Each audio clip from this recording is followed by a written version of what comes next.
सात संगत जी, प्यार से कहना धन निरंकार जी। आज समागम का इस रूप का जो तीसरा दिन और सभी ने आज भी भक्ति में अनमोल वचनों को ग्रहण किया। विस्तार हर पहलू में कैसे करना है, जो ये शिक्षाएं ली उनको अपने जीवन में उतारने का भाव भी कि संतों ने जो समझाया वो सिर्फ आज के लिए ही नहीं या पिछले 3 दिनों का ही नहीं सिलसिला, वो एक रूप, एक साल, एक जिंदगी के लिए है वो शिक्षाएं। और ये भी पिछले दिनों से हम जो देख रहे हैं कि कैसे ये धुंध और ये पोल्यूशन का रूप और थोड़े ही डिस्टेंस तक क्लैरिटी है, उसके बाद धुंधला दिख रहा है। तो ध्यान ऐसे ही गया कि कैसे ये धुंध को भी अक्सर वहम हो जाता है कि इसका इतना विस्तार है कि ये हर जगह है, और संसारिक रूप में या किसी सड़क में या कहीं पे भी एक जब धुंध दिखती है तो आगे वो रास्ता नहीं दिखता, फिर ये भी पता नहीं होता कि आगे रास्ता है या वो एक डेड एंड है। तो फिर भी एक ये अपने आप में धुंध को अगर गुमान ना जाए कि इतना विस्तार मेरा कि और हर जगह ही फैल गई हूँ, तो बस वो वर्षा आने की देर या हवा चलने की देर कैसे वो धुंध भी छट जाती है। फिर तो बात वही, अगर हम आध्यात्मिक रूप में भी देखें कि कैसे एक ये पहलू भी कि हम एक ज्ञान तो ले लिया, ये रोशनी जीवन में आ गई, फिर भी अगर वहम भुलेखों के धुएं में ही हैं तो फिर एक सच्चाई हाथ होने के बावजूद भी एक कुछ हासिल तो किया ही नहीं, एक गुमान में ही रहे कि अब तो ब्रह्म ज्ञान लेके हम निरंकारी हो गए हैं, एक मुक्ति के हकदार हो गए हैं। पर वहाँ खुद ही तो हमने एक नई बाइफिकेशन, एक और बायसनेस का चश्मा पहन लिया कि हम निरंकारी हैं और बाकी नहीं हैं। तो ये भी एक जो फाइन लाइन हम खुद ही एक भेदभाव के बना देते हैं, एक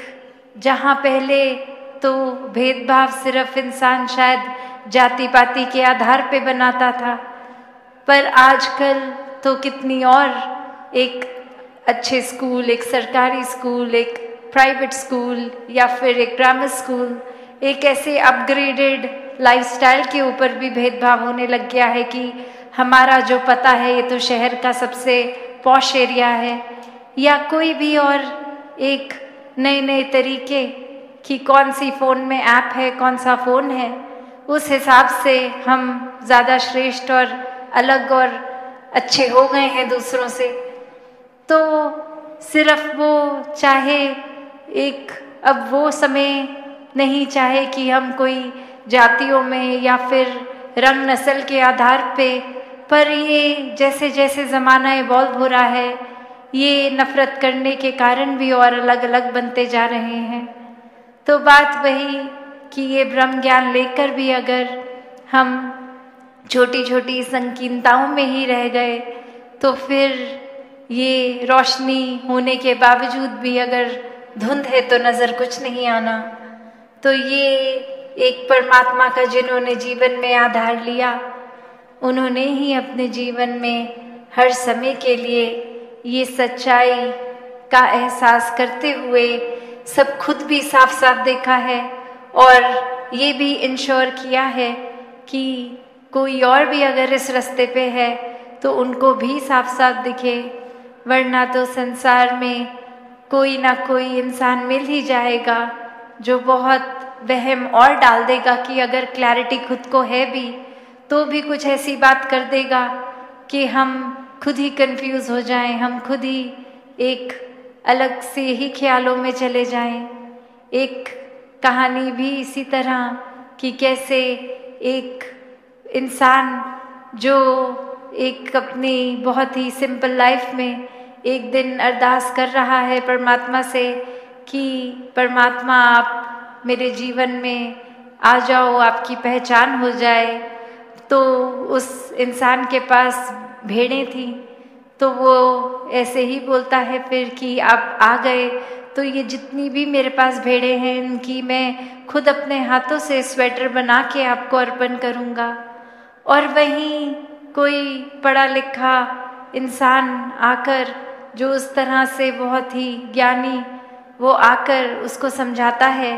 कि आप ये क्या अरदास कर रहे हो, जिस परमात्मा ने भेड़ बकरियां बनाई हैं उनको आप क्या ही बना के दोगे। मैं सिखाता हूँ कि कैसे अरदास करनी है, और कुछ तरीके की अरदास बता देता है जो वो रट लेता है। और अब वो एक उसी तरह से उस दूसरे इंसान के भाव को कॉपी पेस्ट करके, शब्दों को कॉपी पेस्ट करके एक अरदास बना चुका है। और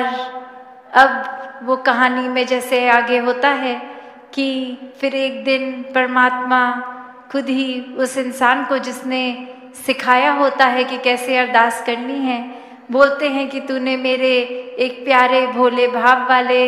इंसान को क्यों करप्ट कर दिया है। उसके भावों का ही मैं प्यार, उसके से प्यार करता था भावों के कारण, और वो बहुत ही एक दिल से कुछ भी अरदास करता था तो वो बहुत अच्छा लगता था। और अब उसके भोलेपन को भी तुमने कुछ रटी रटाई चीज़ें सिखा दी हैं। वो बस वही बात बोलता है और अपने भावों से अब बिल्कुल खाली हो गया है, क्योंकि उसके मन में तुमने डर डाल दिया है कि इस तरह से अरदास अगर नहीं होगी तो वो अरदास कबूल नहीं होगी, या फिर वो खुद ही इंसान गलत है जो गलत तरीके से परमात्मा से बात कर रहा है। तो बात यही कि ये हमने चाहे कहानी की रेलेवेंस क्या है क्या नहीं, या किस तरह से लिखी गई, पर बात वही कि ये निराकार से तो भावों का एक भक्ति में रिश्ता है। और यहाँ ज़रूरत है हमें अपने भाव के विस्तार की, अपने इनोसेंस को कायम रख के, कि ये एक सिर्फ बात वो नहीं कि एक ऐसे अक्सर दुनिया समझती है कि अगर भोले हैं तो संसार रूप में बहुत कोई ना कोई फ़ायदा उठा लेगा, एक हमें मिसयूज़ कर लेगा, या हमारा फ़ायदा उस तरह लेकर हम फिर बहुत ही लूजिंग एंड पे होंगे, एक हारे हुए इंसान हो जाएंगे। पर जहाँ भोलेपन की बात होती है भक्ति में, वहाँ चेतनता की भी होती है कि यहाँ एक किस तरह एक ही भक्त है जो बहुत भोला भी है और पूरी तरह से चेतन है। तो यही एक जो डिफरेंस आता है कि जब मन में खुद के चतुर चालाकियाँ नहीं हैं और वो अलर्टनेस रखकर हर समय निरंकार को याद रखते हैं, तो फिर कुछ नुकसान भी नहीं होता और ये भावों से भक्ति भी हो जाती है। तो जीवन में जहाँ ये विस्तार की तो परिभाषा पिछले 3 दिनों से हम कहाँ कौन से पहलू में कर सकते हैं। किसी संत ने प्यार के ऊपर जिक्र किया, विनम्रता के, करुणा के, किसी ने बोला कि नेगेटिविटी से मुक्ति लेना भी एक तरह का विस्तार है, किसी ने आउटरली विस्तार की बात करी और किसी ने बोला अपने अंदर इंटरनल विस्तार कैसे करना है। तो ये और भी जितने पहलू जोड़ दिए जाएं, ये विस्तार को करना ही असीम की तरफ है, और ये परमात्मा असीम है, इसका कोई अंत नहीं है। तो जब जो भी चीज़ इसके साथ जोड़ेंगे वो अपने आप में ही असीम हो जाएगी। तो भाव सिर्फ यही कि जब ये ब्रह्म ज्ञान की समझ आ जाती है तो वहीं पे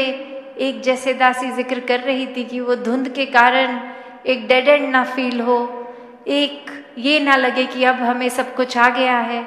और वहाँ से ये ब्रह्म ज्ञान से ही ये जर्नी शुरू किया जाए और ये असीम की ओर परमात्मा के साथ जुड़ के हर पॉजिटिव पहलू को और आगे से आगे बढ़ाते चले जाएं। जहाँ तक एक ह्यूमन कैपेसिटी है, परमात्मा को जब शामिल कर लिया तो कुछ वो कैपेसिटी भी फिर एक छोटी सी ही चीज़ रह गई, उसके भी बियॉन्ड चले गए, एक आगे चले गए। तो ऐसा विस्तार हर पहलू में पॉजिटिविटी लेकर हर कोई करता चला जाए तो समय तो अपनी सीमा से एक आगे बढ़ ही रहा है। तो बस यही भाव थे कि सभी अपने शहरों से या उससे पहले भी एडवांस सेवा में भी आए, अभी वाइंड अप सेवा तक भी रुकेंगे। और कैसे चाहे ओस इतनी पड़ी, ठंड इतनी पड़ी, टेंट जैसे भी थे उसमें सर्दी भी लगी होगी हवा से और वो गीलापन भी, साथ में सबके बुजुर्ग और बच्चे और किसी की कैसी हेल्थ कंडीशन, ये एक इस समय पोल्यूशन लेवल भी ऐसा कि शायद सांस भी ठीक से नहीं आ रही, तो भी किसी के भाव में कमी नहीं आई कि ये भक्ति करने, ये संतों के वचन सुनने, यहाँ समागम करने अपने दूर दूर शहरों से भी आ पहुँचे हैं। एक यही भाव रख के कि और संगत के साथ मिलकर जब ये समागम होगा तो हमारे जीवन में भक्ति का विस्तार होगा। तो ऐसे ही भाव महान हैं। और ये भी देखा गया कि चाहे नमस्कार की लाइनों में ये अपने टेंट से जब सब आते हैं तो चाहे 3 दिन लग गए, किसी किसी को तो मौका भी नहीं लग पाया, या कोई लाइन में लग के भी कुछ 4 घंटे फिर भी एक अपने टेंट की ओर ही जाना पड़ा, क्योंकि अंदर जब तक आए संगत खत्म हो चुकी थी। तो फिर यही बात ऐसा सोच के दासी जब घर पे एक पारिवारिक रूप में जिक्र कर रही थी राजपिता जी के साथ कि ये लाइनें, ये कतारें तो शायद अगले साल अगर सोचते भी हैं बढ़ाने की तो भी ये अगर बढ़ जाए, एक और ऐड हो जाए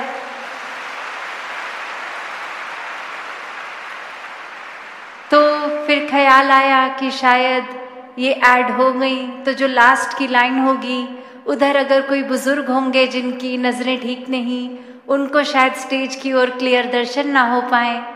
तो फिर यही ख्याल आया कि आने वाले दिनों में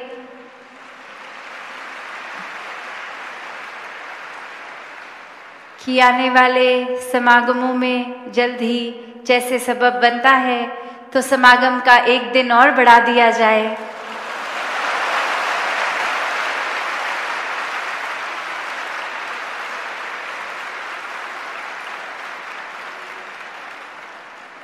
उससे फिर ये इनकन्वीनियंस महापुरुषों की भी नहीं होगी कि इतने पहले लाइन में लग के आना। सब अपने हिसाब से थोड़े थोड़ा समय लेकर जब जब मिले मौका अपने टेंटों से आराम से आके पंक्तियों में सत्संग पंडाल के अंदर भी आ सकेंगे। तो और भाव जो दासी के मन में थे वो कभी और रखते हुए इन्हीं शब्दों से आपसे आज्ञा लेगी। सत्संगत जी, धन निरंकार जी।